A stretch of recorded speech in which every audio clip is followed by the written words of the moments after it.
napansin ko ang kanyang mga bibig ay tumigas at lumamig, at ang dugong dumanak noong kanyang paghihirap ay tumapit dito.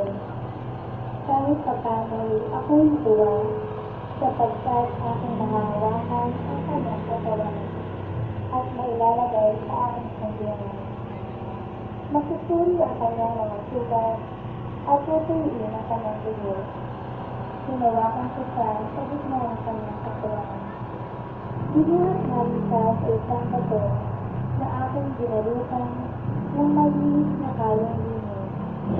Kahit papano ako'y natuwa, sapagkat aking mahahawakan ang kanyang katawan, mailalagay sa aking sandiyan, at masusuri ang kanyang mga sugat na puno ng mga natuyo ng dugo. So, nilay sa aking mga sugat na gaya ng pagkabitin niya sa krus. Kinuha ko ang kanyang katawan sa aking mga tuwid. Ang kanyang mga mata ay walang buhay at puno ng dugo.